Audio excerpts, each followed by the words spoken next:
թվականի մարտին հայտարարվել է պայմանագրի պատրաստ լինելու մասին, երբ որ Նիկոլ Փաշինյանի եւ Իլհամ Ալիևի դրան նախորդող վերջին հանդիպումը եղել է 2024 թվականի հոկտեմբերի 24-ին Կազանում։ Այսինքն հոկտեմբերի 24-ից մինչև օրս Նիկոլ Փաշինյան եւ Իլհամ Ալիև չեն հանդիպել, չեն բանակցել, ոչինչ չեն խոսել, ու հանդիպումների առիթ էլ եղել է կամ կարող լիներ, ասենք օրինակ Նիկոլ Փաշինյանը գնացել էր Դավոս, գնացել էր Մյունխեն, մասնակցում էր անվտանգային համաժողովին, ընդեղ էր նաև Ադրբեջանի արտգործնախարար Ջեյհուն Բայրամովը, բայց Նիկոլ Փաշինյանի պատվիրակության կազմում Արարատ Միրզոյան չի եղել, որ գնա Ջեյհուն Բայրամովի հետ հանդիպի, ասի պայմանագիր ունենք, չէ՞, մի հատ նստենք, քննարկենք, աշխատենք դրա վրա։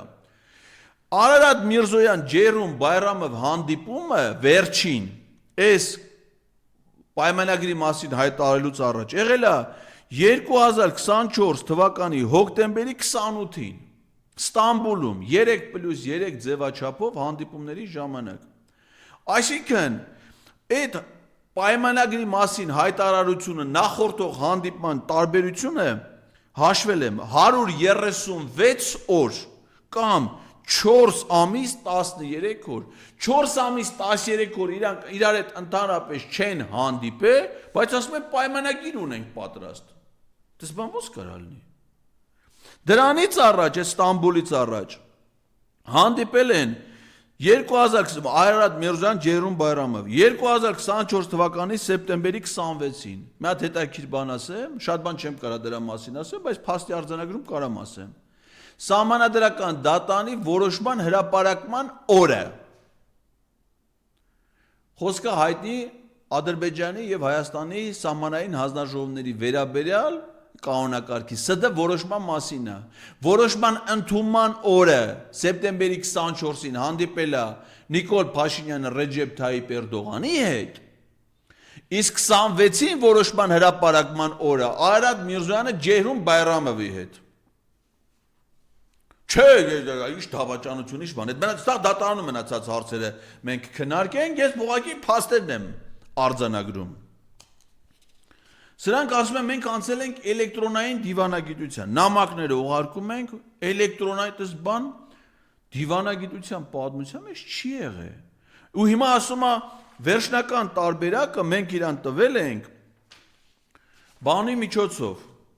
դիվանագիտական խողովակներով։ Արարատ Միրզոյանի պատկերացմամբ դիվանագիտական խողովակը երևի կանալիզացիայի տրուբա է, խողովակը կամ 3/4, կամ պոլդույմ։ Դիվանագիտական խողովակը այդ դիվանատագետներ, դա դիվանագիտական ներկայացուցչությունն է։ Եթե Ադրբեջանում չկա Հայաստանի դեսպանություն, եթե Հայաստանում չկա Ադրբեջանի դեսպանություն, եթե դուք չունեք պայմանավորվածություն, որ երրորդ երկրի դեսպանությունը կապը ապահովում դիվանագիտական։ Օրինակ ոնց որ Ռուսաստանի եւ Վրաստանի պարագայում 2008 թվականից մինչեւ հիմա անում է չեզոք երկիր համարվող Շվեյցարիան։ Շվեյցարիան որպես կանոն շատ դեպքերում է նման ֆունկցիա կատարում որպես չեզոք երկիր։ Բայց դուք չեք հայտարարել, որ Հայաստանի եւ Ադրբեջանի միջեւ դիվանագիտական շփումների խողովակ հանդիսանում է երկու երկրներում Շվեյցարիայի դեսպանությունը։ Բայց ում միջոցով եք փոխանցել։ Ուղիղ է փոխանցել։ Իսկ ի՞նչ է տեղի ունեցել։ Ըստ տրամաբանության, ես հələ գործի հանգամանքներ պիտի պարզվի էլի։ Ադրբեջանը էլեկտրոնային փոստով ուղարկել այս 17 կետը, Հայաստանի արտգործնախարարությունը պաշտոնական գրությունով բլանկ ամսաթիվ համար գրել է, երևի նոտայի տեսքել են տվել դիվանագիտական հայտագրի, ասում են, որ մենք համաձայնություն ենք տալի ներկայացված պայմանագրին, պայմանագիրը կցվում է։ Այսինքն ստացվում է, որ Հայաստանը արդեն միակողմանի ստորագրել է այդ պայմանագիրը 17 կետից կազմված, որոնք բոլորը ադրբեջանական պահանջներ են։ Ադրբեջանը էս մի կողմից ոչ մի ստորագրություն չի դրել, ինքը պաշտոնական գրությունով չի ասել, որ ես էլ եմ հաստատում այս 17 կետը։ Հիմա Հայաստանի աշկը կողելու են, ասելու են, ես քո ստորագրությունն է, չէ, Արաբատ։ Դու գրել ես, չէ, որ համաձայն եք այդ կետերին, դե կատարեք։ Կատարեք այդ կետերը, հանեք Եվրամիության դիտորդներին, ապահովեք մնա, հələ երկուսը գիտենք, է, այն 15 կետի մասին մեզ ոչ մի բան չեն ասում, ոչ մեկ չի տեսել, ընթացքում, երբ որ հələ տեքստի վրա աշխատում էին, Ազգային ժողովի Հայաստան խմբակցության մի քանի պատգամավորներ գնացին արտգործնախարարություն, որպեսզի ծանոթանան այդ պայմանագրի նախագծին։ Նրանց լրացուցիչ թուղթ էին տվել ստորագրելու, որ սա գաղտնիք է, խորհրդապահությունը պետք է պահել եւ չի կարելի ծանոթանալուց հետո հայտնել, թե ինչա գրած այդ պայմանագրի մեջ։ Պատգամավորները գնացին ծանոթացան, դուրս եկան, ասեցին, որ քանի որ գաղտնիության պարտավորություն ենք ստանձնել, չենք կարող ասենք, թե ինչա գրած։ Մի բան կարանք ասենք միայն, որ այն ինչ որ գրած է, ավելի սարսափելի է, քան մենք պատկերացնում ենք, որ կարող է անդե գրած լինի։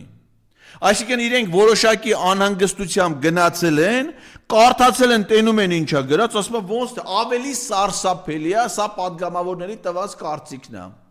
Քան են նախնական ռիսկերը, որ իրանք մտածել են, որ կարա դրա մեջ լինի։ Ես մոտավորապես ենթադրում եմ, թե ընդ ինչա գրած։ Դա ճանապարհների տրամադրումն է Ադրբեջանի ուզած պայմաններով, այսինքն Միջանսկի սկզբունքով, որ ադրբեջանցիները պիտի գնան Նախիջևան, Թուրքիա, Հայաստանի տարածքով առանց որևէ մաքսային հսկողության, առանց սահմանապահ ծառայությունում ազնագիր ցույց տալու, առանց որևէ ոստիկանի հետ առնչվելու ճանապարհին, սա է ալնելու, վստահ եմ, անպայման ադրբեջանցիները այնտեղ գրած են ելնելու, այդ իրանց տարածք կոչվածների, անկլավների հանձնում Ադրբեջանին, որով Երևան Թբիլիսի եւ Երևան Մեղրի ճանապարհների հիմնական հատվածները հայտնվելու են ադրբեջանական վերահսկողության տակ, ոնց որ Գորիս Կապանն է, Կապան ճակատենն է եւ այլն։ Եվ էլի այլ բաներ։ Հիմա Նիկոլ Փաշինյանը եւ մյուս ԿՊԱ-ականներն ասում են, որ սա ձեռքբերում է ու ամեն ինչը երկկողմանի է։ Օրինակ, ասում է ի՞նչն է երկկողմ։ Օրինակ ասում է սահմանից օտար երկրների ուժերը հետ քաշելը երկկողմանի է։ Ապուշներ, ոնց է երկկողմանի, եթե Ադրբեջանում օտար ուժեր չկան կամ մենակ ստե։ Ադրբեջանում ԵՄ դիտորդներ չկան, որ իրանք հետ քաշեն։ Ստե կան։ Ոնց դառավ երկկողմանի։ Միակողմանի է, չէ՞։ Ասում ես երկու երկրները ճանաչում են միմյանց տարածքային ամբողջականությունը։ Դու որպես Նիկոլ Փաշինյան Ադրբեջանի տարածքային ամբողջականությունը ճանաչել ես քու կարդացած բոլոր գրքերի թվերով 86600-ով Հայաստանի տարածք համայլես 29800, հետո իջել ես 27431, հետո չգիտեմ ասել ես անգլա, այս սա դու ես ասել։ Մի ադրբեջանցի էլ է, չեմ ասում է, Իլհամ Ալիև, Հիկմետ Հաջիև, Ջերուն Բայրամով։ Ոչ մի ադրբեջանցի էլ չի ասել, թե Հայաստանի տարածքային ամբողջականությունը ինչ է։ Դու հարցրել ես 2022 թվին, սեպտեմբերի 22-ին, ՄԱԿ-ի գլխավոր ասամբլեայում ասել ես, պարոն Նիկոլ Փաշինյան, որ ես այս բարձր ամբիոնից դիմում եմ Ադրբեջանի նախագահին, որպեսզի ինքը ցույց տա այն քարտեզը, որը ինքը համարում է Հայաստան։ Ադրբեջանի նախագահը այդ քարտեզը ցույց չի տվել։ Բայց դու այդ պայմանագիրը հայտարարելուց հետո թուրք լրագրողներին քո աշխատասենյակում նստած ասում ես, որ Ադրբեջանի գործող սահմանադրության համաձայն Հայաստանի հիմիկվա տարածքի 60-ից 70%-ը պատկանում է Ադրբեջանին։ Էդ էլ ես դու ասում։